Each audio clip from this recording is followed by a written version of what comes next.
Halo, jumpa lagi di channel 0 Kali ini bahasan kita berdasarkan request dari temen itu saya di DM. Pak, coba bahas ini yo. Saya bilang saya nggak begitu paham, nah ya sesuai yang Bapak paham aja. Oke, akan saya coba bahas.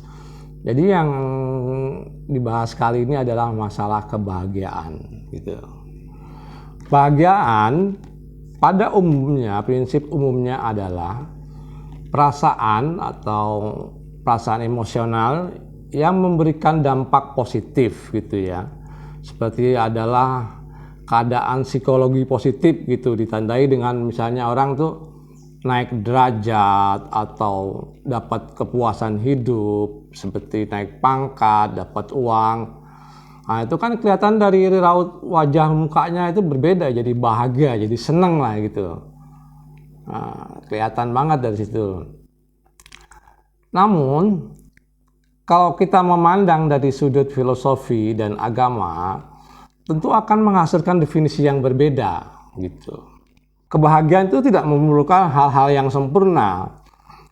Bahkan mengejar yang kesempurnaan dalam hidup justru bisa merasa tersiksa gitu. Contoh kita tuh baru mampu nyicil motor gitu, tapi kita paksakan untuk beli cicil mobil. Nah, kayaknya waktu pertama dapat tuh bahagia, tapi pas nyicil tuh kita merasa tersiksa gitu dalam perjalanannya itu. Jika manusia selalu mengejar yang sifatnya eksternal, yang di luar dari manfaat dalam jangka panjang, malah kebahagiaan itu tidak dapat diperoleh gitu. Yang ada batinnya yang malah makin tersiksa karena ketidakmampuan tadi mencapai tujuannya. Nah, sebagai solusi untuk kita merasa lebih bahagia, para peneliti, filosof, dan agamawan itu menyarankan melakukan 5 hal ya. Yang pertama, merenung dan bersyukur. Jadi kalau ada tuh lagu ya yang judulnya apa ya, syukuri apa yang ada, nah kayak gitulah. Jadi apapun yang hasil yang kita dapatkan, walaupun kita sudah bersusah payah pengen mencapai target di B, kemudian hanya mencapai di A gitu ya, nggak sampai, nah kita syukurin aja gitu, syukurin, kita nikmatin, maka itu akan menimbulkan kebahagiaan. Kedua, berpositive thinking, artinya tidak misalnya kita melakukan suatu kesalahan, kita tidak menyalahkan orang lain atau tidak menyalahkan Tuhan atau tidak menyalahkan hal-hal yang lain. Nah, kita berpositive thinking, mungkin belum saatnya atau belum rezekinya, nanti juga suatu saat pasti dikasih ya, seperti itu, supaya emosi tadi yang sifatnya sedih tadi akan bisa dikondisikan atau diatur lah, di manage gitu ya, seperti itu. Yang ketiga, tetap bersikap baik. Kondisi pada orang kecewa gitu kan, itu kan sekarang kelihatan dia mukanya murung atau marah atau gimana. Nah, itu kita rubah, jadi tetap bersikap baik walaupun kondisi dalam hati kita sedang kecewa. Itu akan merubah keadaan menjadi lebih bahagia. Keempat, hidup yang selarasnya, artinya tidak memaksakan kehendak ya, sesuai dengan sesuai dengan kondisi atau kenyamanan dalam kehidupan kita gitu. Misalnya katakan gini, punya gaji 3 juta gitu ya, mau cari pinjaman 15 juta, angsurannya yang menurut kita aman adalah 300 atau 500 ribu per bulan. Nah, itu yang kita lakukan. Jadi jangan sampai kita pinjam lebih yang akhirnya akan menghabiskan dananya nanti buat yang harusnya buat kehidupan kita. Itu yang maksudnya dengan hidup selaras tadi, hidup sesuai kemampuan. Yang kelima adalah nikmati pengalaman positif dari kehidupan. Jadi menikmati pengalaman positif itu artinya pengalaman yang kita dapat itu kita jadikan bahan pelajaran untuk membenahi proses kehidupan selanjutnya. Oke.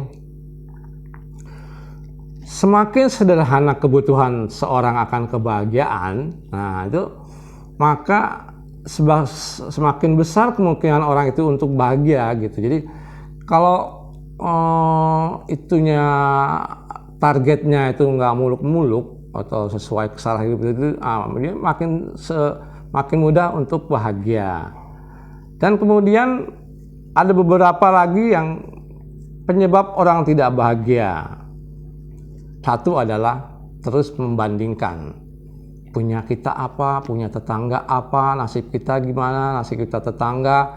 Nah itu sifat iri segala macam kan timbul. Nah ini akan mengurangi kebahagiaan. Jadi hal-hal seperti itu tidak perlu dijalani gitu loh. Membandingkan kita dengan orang lain gitu, saya rasa nggak perlu dijalanin lah. Kedua, senang menyalahkan suatu kejadian atau menyalahkan orang lain. Misalnya kita diajak bisnis sama seseorang gitu ya. Kemudian bisnis itu gagal. Dan kita tahu memang benar-benar gagal gitu ya. Artinya ini bukan penipuan gitu. Nah, kita menyalahkan teman kita gitu. Ini gara-gara kamu sih dulu punya usaha gini, idenya seperti ini, harusnya gini. Nah, yang kayak gitu malah nggak ada solusinya. Harusnya kan cari solusinya ya positive thinking tadi. Aku kesalahan juga belum tentu ada di teman kita, bisa aja di kita gitu loh. Karena itu namanya kerjasama gitu kan. Nah, kemudian kita selalu berharap pujian setelah kita bersikap baik pada seseorang. Jadi misalnya kita membantu teman atau apa gitu, nah, kita mengharapkan pujian dari orang tersebut.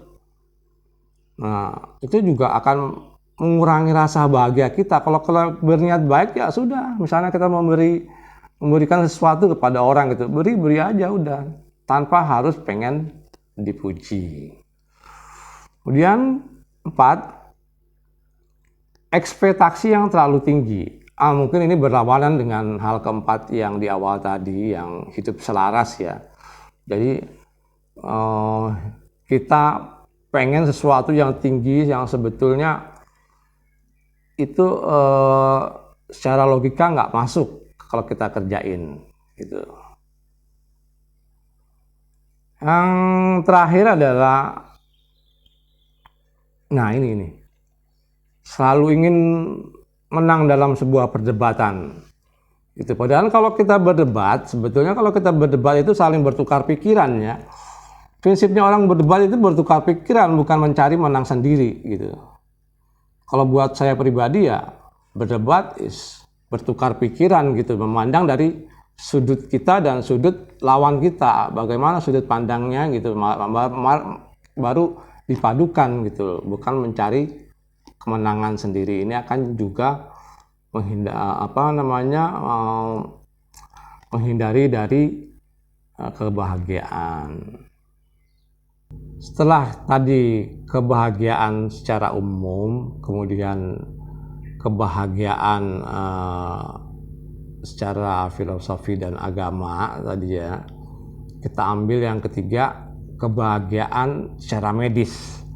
Jadi dalam medis ini ada hormon-hormon kebahagiaan yang bisa dihasilkan oleh tubuh, yaitu pertama hormon endorfin.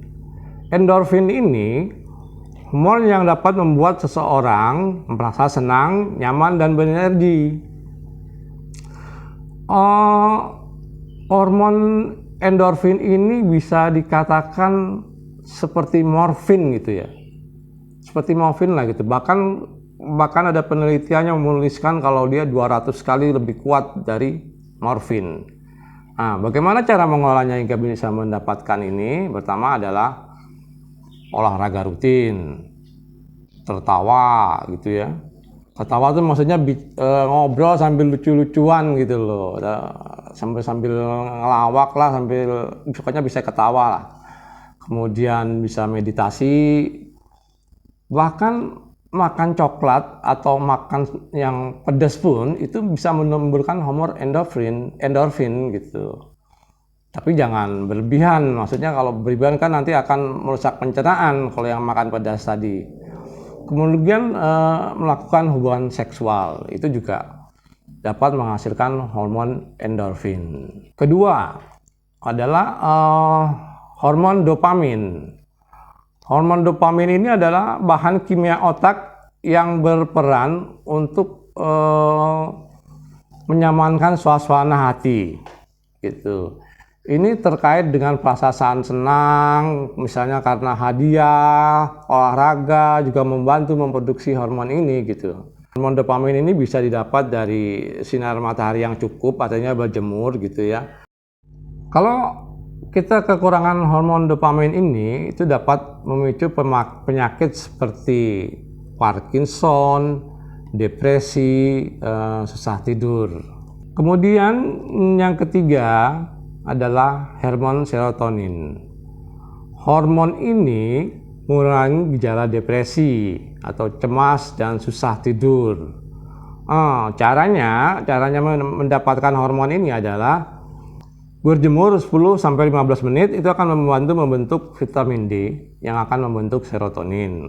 Kemudian olahraga rutin juga, refleksi, kemudian musik, entah itu mendengarkan musik atau main musik, kemudian nonton film gitu. Itu termasuk membentuk hormon serotonin gitu. Nah, hormon yang keempat ini adalah hormon yang paling unik ya, yang disebut dengan hormon oksitoksin. Ini dikenal dengan tanda kutip hormon cinta. Nah, itu hasilnya dapat kita lakukan dengan berpelukan, berciuman, dan berhubungan seks. Ini dapat meningkatkan hormon ini, jadi orang yang kekurangan dalam hubungan bercinta itu pun akan mengalami hormon oksitoksin ini, jadi kurang bahagia juga gitu. Ini dalam hal medis ya. Jadi dalam hal ini adalah yang empat hormon tadi itu kita membahas hormon yang dapat merasakan kita menjadi bahagia secara medis gitu, dan dapat diproduksi ya seperti tadi, seperti berolahraga, berjemur, mendengarkan musik, rekreasi, termasuk hubungan seksual gitu. Dari tiga sudut pandangan tadi, yang bahagia dari si pandangan umum, kemudian pandangan filsuf dan agama, kemudian pandangan dari segi medis, kita menyimpulkan kalau bahagia dan sedih itu intinya ada di dalam hati kita gitu loh, di emosi ini. Dan yang bisa mengontrol itu bahagia itu adalah kita sendiri gitu loh, bukan orang lain. Jika kita menguasai emosi-emosi kita atau dapat mengontrol emosi kita, kita akan merasa lebih bahagia. Salah satu contohnya ya dengan melakukan ritual agama, itu bisa juga seperti itu. Jadi itu akan membantu mengontrol emosi kita. Oke, saat ini saya cukupkan sekian dulu, dan saya tetap berharap dari teman-teman yaitu sub, like, and comment. Terima kasih.